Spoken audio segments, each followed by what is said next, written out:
Hello guys, welcome to my channel. उम्मीद करती हूँ आप सभी अच्छे होंगे। तो नॉट सो इनोसेंट का सीज़न 2 स्टार्ट करते हैं। ओके। और हाँ, मैंने यहाँ पे कुछ चेंजेस किए हैं। मेरे गले की वजह से मैं बोल नहीं पा रही हूँ। हाँ, तो मैं क्या कह रही थी, मैंने यहाँ पे कुछ चेंजेस किए हैं, ठीक है। और यहाँ पर एक सिस्टर हैं जिनका मैंने कल मेंशन किया था, जिन्होंने मुझे कहा था फादर इन लॉ का स्टोरी चाहिए। यार दीदी, इतना झूठ मत बोला करो।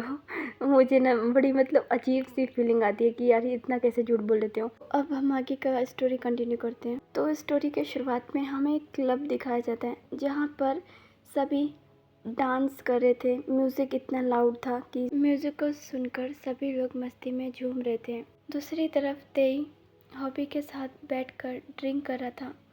तभी हॉबी कहता है, किंग, क्या मैं आपके लिए कोई गर्ल का इंतज़ाम करूं? ते ड्रिंक करते हुए कहता है, हाँ बिल्कुल, इसकी ज़रूरत है मुझे।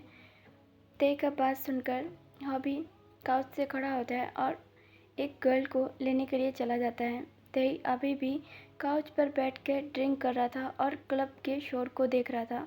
तभी एक बीच में से ब्यूटीफुल सी गर्ल आती है और वो सीधा आकर ते के लैप में बैठ जाती है और उसको सेड्यूस करते हुए अपने ऑरेंजेस को थोड़ा सा टॉप को नीचे करके दिखाने लगती है। तेई को बिल्कुल भी कोई इंटरेस्ट नहीं था उसके ऑरेंजेस में देखने में। तेई उसे धक्का मार देता है और कहता है, हे यू, तुम्हारी हिम्मत कैसे हुई आकर मेरे लैप पे बैठने की? वो लड़की कहती है, क्या तुमने इतनी ज़ोर से मुझे क्यों गिरा दिया? अगर तुम्हें नहीं टाइम बिताना है तो कोई बात नहीं, पर इस तरह कौन करता है? You psycho. तेई सीधा गन निकाल के उस लड़की के सर पे पॉइंट करता है और कहता है, तुम्हारी ज़ुबान कुछ ज़्यादा नहीं चलती मेरे आगे। अभी के अभी यहाँ से दफ़ा हो जाओ और दोबारा अपनी शक्ल मत दिखाना मुझे। वो लड़की इतना डर जाती है कि वो अपने आप को घसीटते हुए तेज से दूर ले जाती है और वो जल्दी से उस क्लब से बाहर चली जाती है।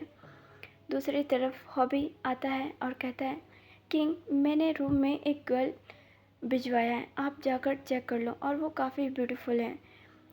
तेई कहता है, तेई एक बार अपने ड्रिंक के ग्लास को देखकर उसको पूरा का पूरा गटक जाता है और फिर अपनी गन को पॉकेट में डालकर उस रूम की तरफ जाने लगता है।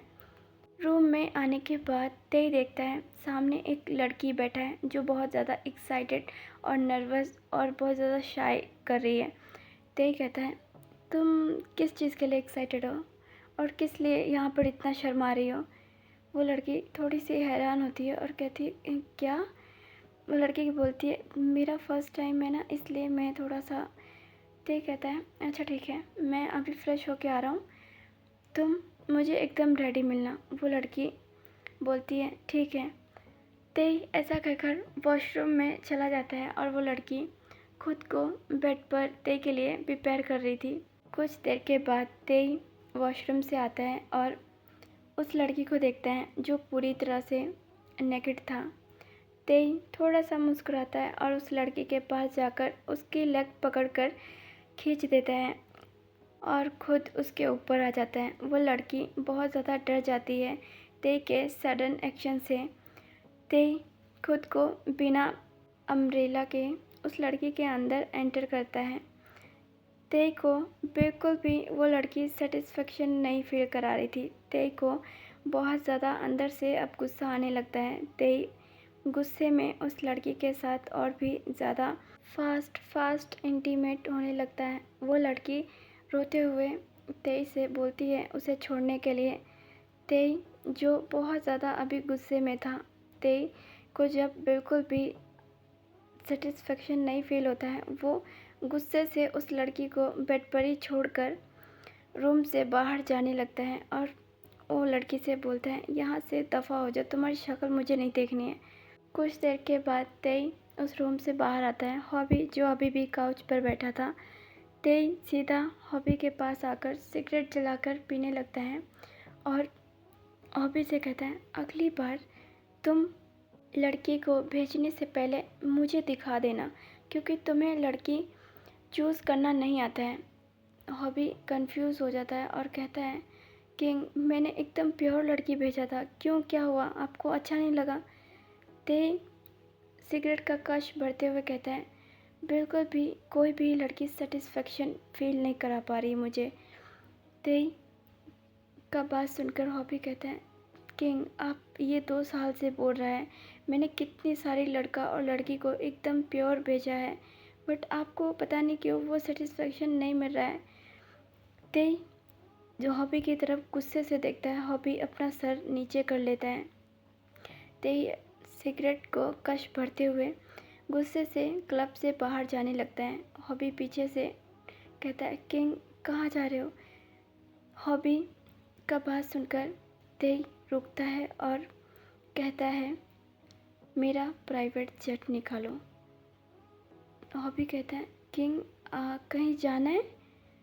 तेई कहता है, नहीं मेरा देखने का मन है इसलिए। हॉबी कहता है, ओके ओके मैं अभी निकालता हूँ। हॉबी तेई का बात सुनकर प्राइवेट जेट लेने के लिए चला जाता है और तेई दूसरी कार में बैठकर मेंशन के लिए निकल जाता है। अब कुछ देर के बाद तेई मेंशन में पहुंचता है और अपने कोट को निकाल कर फेंक देता है और खुद को मिरर में देखने लगता है। तेई के आंखों में गुस्सा और एक अजीब सी बेचैनी थी उसके अंदर, जो वो खुद फील कर पा रहा था।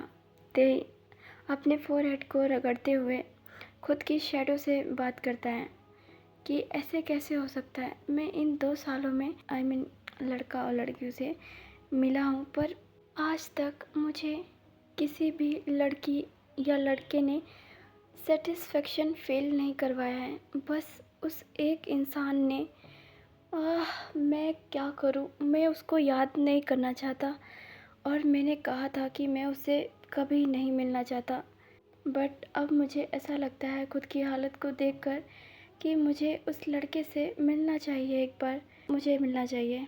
ते ऐसा सोचकर अपने कपड़ों को उतार कर फेंक देता है और फ्रेश होने के लिए बाथरूम में चला जाता है। कुछ देर के बाद तेई फ्रेश होकर आता है और तभी हॉबी का कॉल आता है, किंग मैं प्राइवेट जेट लेकर आ गया हूँ। तेई कहता है, गुड। तेई हॉबी से कहता है, तुम थोड़ी देर वेट करो, मैं अभी आता हूँ। हॉबी तेई का बात सुनकर कहता है, ओके किंग। तेई हॉबी का बात सुनकर कॉल कट कर देता है और तेई जल्दी से मेंशन के टेरेस पर आता है, जो जहाँ पर हॉबी खड़ा था प्राइवेट जेट के साथ। तेई हल्का सा स्माइल करता है और हॉबी से कहता है, चले? हॉबी कहता है, यस किंग। हॉबी जाकर प्राइवेट जेट में बैठ जाता है और तेई भी। हॉबी कहता है, पर किंग हमें जाना कहाँ है? तेई कहता है, हॉबी का बात सुनकर, साउथ कोरिया। हॉबी कहता है, किंग कोई आपका दुश्मन दोबारा आ गया है क्या? तेई कहता है, नहीं मैं बस जाना चाहता हूँ, बहुत टाइम हो गया है, मैं वहाँ गया नहीं हूँ इसलिए। हॉबी कहता है, ओके किंग। हॉबी से बात कर कर तेई आराम से अपने सीट पर लेट जाता है और थोड़ी देर के बाद अपनी आंखों को बंद किए हुए ही कहता है हॉबी से, हॉबी कॉल कर दो, जो हमारा साउथ कोरिया वाला मेंशन है सभी लोग उसे क्लीन करके रखेंगे और मुझे, तुम्हें पता है ना, गंदगी नहीं पसंद है। अगर मुझे थोड़ा सा भी मेंशन गंदा मिला तो उन सब से बोलो कि वो दोबारा अपनी आंखें नहीं खोल पाएंगे। तेई का बात सुनकर हॉबी कहता है, डोंट वरी किंग, मैंने सबको पहले ही इन्फॉर्म कर दिया है। तेई कहता है, दैट्स गुड, मुझे उम्मीद नहीं थी। हॉबी थोड़ा सा स्माइल करता है।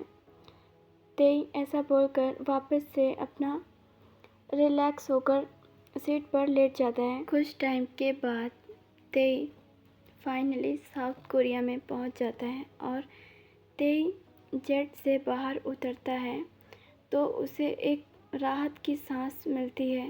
वो आसपास देखता है, जो पहले जैसा ही था सब कुछ। तेई को अच्छा लगता है। तेई हॉबी से कहता है, तुम जाकर सो जाओ, मुझे कहीं पर जाना है।